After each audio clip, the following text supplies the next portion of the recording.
Ya, incwadi kaMatthew. Incwadi kaMatthew. Chapter 17. Ngixoleleka ngiphethe izibuko, ngicela uzongifundela egameni lika Jesu. Ngiyacela. Hallelujah. Ukhazimuliswa kukaJesu entabeni. Verse 1.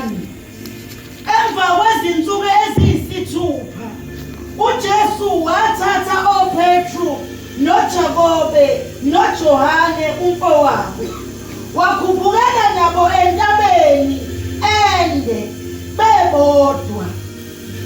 Waphenduka esinye isimo phambi kwabo, ubuso bakhe bakhanya njengelanga, izingubo zakhe zaba mhlophe njengokukhanya. Bheka, kwabonakala kubo oMose noEliya bekhuluma naye. Wathatha uPetro wathi kuJesu, Nkosi, kuhle ukuba silapha. Uma uthanda, ngizakwakha lapha amadokodo amathathu. Elinye libe ngelakho, elinye libe ngelikaMose, elinye libe ngelika-Eliya.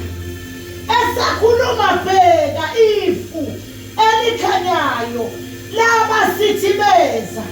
Bheka, kwavela izwi efwini lathi, lo uyindodana yami ethandekayo, engithokozile ngayo, yizweni. Vele uthandaze. Ninamandla simakade liyaphila uNkulunkulu wethu omuhle. Linguwena uqobo ngalo yadala, okungekho kube khona. Lalo Baba wethu omqwele uyalithumela hlane. uNkulunkulu wethu onamandla khuluma ngalo egameni likaJesu, ukhazimulisa igama lakho. In Jesus' name, amen. Hallelujah. Hallelujah. Ithi incwadi isihloko sayo sithi ukukhazimuliswa kukaJesu. Isho njalo isihloko. Lithi izwi la uJesu wathatha abafundi bakhe abathathu. uJesu siyazi sonke wayinabafundi abawu-12. Owayazi kahle uJesu ukuthi laba wo-showcase bami. Mangihamba nalaba noma mangithume laba, ngeke bangabuyi nempendulo ezongihlekisa. Ngoba phela laba ibona esizwa ngabo ekuthiwa hambani nibafundise ukugcina konke. Ibona ngithi laba boba u-12. Kodwa futhi sithola futhi lo Jesu obathumayo usiyabayela laba abanye usethatha abawu-3. Jesu wenzani manje? Jesu kade unabafundi Jesu abawu-12 nje bona, kodwa wathi mawusukhuphukela entabeni, lithi iBhayibheli wavele waphenduka waba isinye isimo. Shuthi uJesu akabanga yilento le ezansi abamaze yiyo, okusho ukuthi le ndlela le mebe u-12 avela eyiyo ngeke afane futhi mase be u-3 phezulu. Kumina kuyavuka ukuthi ngike ngathi ngisakhula ngisafunda isikole bekade ngijima ibhola. Bekade ngijima ibhola ngingakahlephuki isingezi athi ngingakashayiswa imoto, ngingakahlanyi ngingakabi iphara ngingakayibambi inkunzi.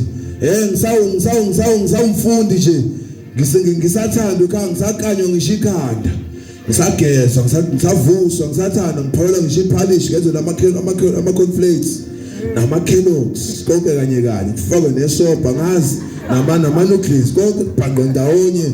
Bengithanda bengenzele yonke into engiyifunayo, kufakwe ngisho ama-marshmallows ngaphezulu, kwenziwa ama-Kellogg's, kumile kumixwe ney'strawberry, kufakwe omablisi, kufakwe i-district, kufakwe yonke into. Ekhaya bezama ukungikhombisa uthando. Ngiyakhumbula-ke nami ngolunye usuku esikoleni kwathiwa-ke sekufuneka manje abazojima ibhola. Saphakamisa sasibaningi. Angazi sasiba u-20 ba, noma ngathi sasiba u-30 something. Sambele siyojima, sishaya ama-round, sishaya ama-push-up. Sisho ukuthi wazwa nesicefe lo coach. Wazwa sibaka isidina. Yimina kwejole ukusho njalo. Laba abanye babekwenza kahle. Vele mina ngisho ngandlebeke mina bazalwane. Mina ngulo muntu ongalawuleki ngisho ekuzalweni kwami. Ngisahluleki nje sokuzala yakho umuntu futhi wehluleka njengami. Mina ngihluleka ngidlula bonke abantu emhlabeni, ngakho ngamukela uJesu ngoba ngayi understand ukuthi ngiyahluleka. So makujinywa ibhola, kujinywa ibhola, kudlale kodwa khona isikhathi esafika sesijimile nabesijima nabo.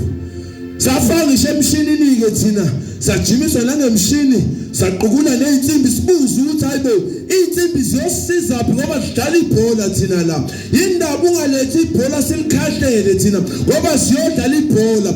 Usifundise ukukora ngoba phela thina sifuna ukuyokora. Wena yini wena wasiqukulisa into ey'sindayo? Wena yindaba wena wathi waba nathi wena wasiqukulisa izinto ey'sindayo. Wasenzisa into ey'nzima kanje ngoba thina phela beka ipali isikhathi nesikole sijabule. Ikona sibizele lona lokho. Wena usongo wena ngalesikhathi usikhiphe emaklasini ukuthi uyosenza nje. Uthe wena siyojima ibhola. Kodwa sekujinyiwe sonke sesitextile mina negroup yami esasibhema nayo insango. Esasingezwa nayo. Wathi ucoach esephethe amabhuku esebiza ababezodlala. Sasiba u-30 something. Wabiza only 11. Ngahlala. Ngathi hayibo. Mina ngisale kanjani mina? Hayibo. Kade ngangijima mina. Kodwa mase kufanele kuyodlalwa mina ngiyasala. Mina angiphuthi ngisho isikhathi. Ngoba enkonjweni makuthiwa ngingena u10, mina ngifika ngo9:30. Futhi mina lo osuke esulihlalo. Yimina nje lo lungisa ideko. Yimina futhi lothi umfundisi mezoshumayela ngiphatha iBhayibheli ngiyombekela. Pho mina msale kanjani mase kuyodlala? Ngoba phela manje uNondlovu uzoyishaya noma umdlalo uzoqala. Kodwa yazi kunento eyangichaza. Sathi sesidlalile sebedlalile mina ngibabukela-ke mina-ke ngoba ngangingakwazanga ukujima. Kunento eyenzeka mase kuphela imatch. Yaba yodwa man of the match. Athina sonke esaba man of the match. Okusho ukuthi nawe umuntu omusha. Hayi ngeke.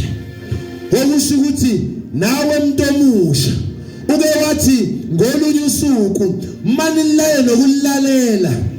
Nkosi yami izwi hayi lomfundisi. Hayi lo shumayelayo. LikaNkulunkulu. Ikona lokho kwenihlahlabelisa endleleni. Kodwa futhi liphinde lithi noma senibalalela ke laba ababekwe mina phambi kwenu. Lokho kwanenza nidlokuhle kwezwe. uNkulunkulu oshoyo okusho ukuthi emidlalweni siyaya. uJesu mayikhuphuka fanele uyimisele ukuthi bese babiza abakhethiwe nawe ngokhuphuka nabo. Ngoba ngazi ukuthi uJesu bakhona akhuphuka nabo sisihlengiwe. Kodwa ngazi ukuthi abafika ngaphezulu. Wabashiya nje la. Bona wakhuphuka nabo. Kodwa abafikanga nabo phezulu ngoba bona abambonanga uJesu eshintsha ibesinye isimo. Okusho ukuthi le eyokushintsha kuba yesinye isimo eyabakhethiweyo. Eyalaba abazokhuthazela kuze kube sekupheleni. eyalabo abayothi yebo ngiyazi kunzima kodwa mina ngiyaqhubeka, mina ngiyaphambili, ngiyanizwa nithi lento kaJesu eyabeluku kodwa mina ngamukela yona. Abayobona leyanto ilabo, hayi bonke, Hallelujah. hayi bonke. Yazi kunento engake ngakhuluma ngayo endaweni yaseMlazi, ngaba nezithe eziningi ngalesi sikhathi, ngazondwa nabantu kodwa mina ngajabula. Ngoba ngalesikhathi bengizonda ngathola isikhathi kahle sokuba noNkulunkulu. Ngazi kahle ukuthi vele abasangifuni ukuthi ngivele ngihlayele ekhaya. Ngathi mangivula le ndaba yokuthi ukukhona owavela. Kwathi noma kuvela khona owayithathiwe ezathi wahamba wazofika phezulu. Kodwa wafika phezulu walenza iphutha esephezulu, angazi kwaba yiphutha lentayenza. Wathi Jesu shono sakha madokodo kube lami elakhe nelakhe abe mathathu. Sihlale sigabisela umese uNkulunkulu yena esevela, ngoba uNkulunkulu ulo oqondisa umuntu, ulo esithi thina masiduka sibuyisele endleleni. Uyabona ukuthi lo mzalwane useyaduka, lo mzalwane uyeka lo usingaye la, unaka laba sebefile. Ngoba phela abantu abaningi into abashayayo bayitshela ukuthi impilo zabo zolukiswa abantu asebafa.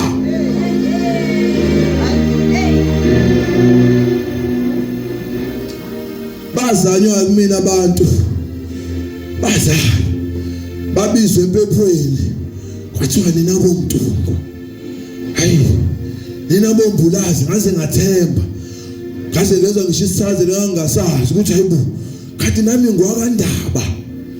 Kuthiwa mina ngidla umuntu ngimiyenga ngendaba, mase kubizwe nalabo, hayi labo ke abashaya eceleni babizwa nabo. Kodwa into abayikhohlwa ukubiza igama lamnikazi wami.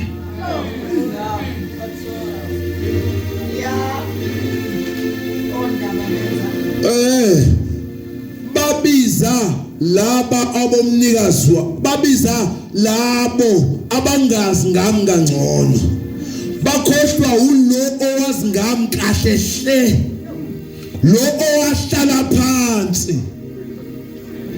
wahlela. Ngathi ngiyambheka uNkulunkulu ehleli phansi, ehlela ngomuntu, uNkulunkulu ehleli ethi mina nje lo ungowami. Ngimbheka uSathane engitshontsha, engibhemisa amahunga, engangeve ngigqekeza mina, yo ngangeve ngitshontsha emzini yabantu owami. Mina ukungibuza eMlazi bazokutshela ngami, ngangeve ngeba, ngangileli isele kuthiwa ngena ngembobo kakhiya. Yambona lo muntu ekuthiwa usehlule. Into mina mawami eyangiqinisekisa ukuthi mina noSathane singothumi. Ingolunye usuku ngibanjwe eChatsworth ngigqekeze emzini womuntu kunamakhamera kodwa ngoba ngavela ubuso bami. Kathi mina hayibo, kathi ngempela imthandazo yami iyasebenza. Ngoba phela mina ngangithi njalo mangingena emzini weNdiya, hayi ngangiqala nje ngithi lapha ekhoneni, ngithi baba noma niyazi ke ninake kade nangishiya ngingena lutho, manje hamba nami ngithwaleni ngiyangena mina kulowa muzi manje. Ngicela ukuthi bangalali bangavuki ngize ngiqede. Nangempela ngithi mangingena emzini weNdiya, mangihayela le juice ye-orange ngenze yona, mangihayela ukuyimixa neyagwava ngiyimixe nekwagwava, mangithanda ukudlela esitsheni esifayo ngidle kusona, mangithanda ukudla ngefork and knife ngidle ngefork and knife. Ngoba ngiyazi ukuthi phela ngikhulumile nabakithi abanankinga nalento engiyenzayo. Ngoba ngaze ngabuza nomunye umama, ngathi yazwe ma ubuya kuyena ufike ukutshela kodwa yazi akakutshelanga ukuthi yini inkinga yakho. Wathi yini mfana inkinga yami? Ngathi ngoba uyahleba, ngeke akutshele into engqo efanele uyiyeke. uzokutshela izinto lezi obona nawe ezakhe vele ngeke akutshele lezi zinto lezi kufanele uyiyeke uzozibona ukuthi uba. So ngiyambonga kakhulu bazalwane uNkulunkulu egameni lika Jesu owasiza impilo yami egameni lika Jesu. Amen.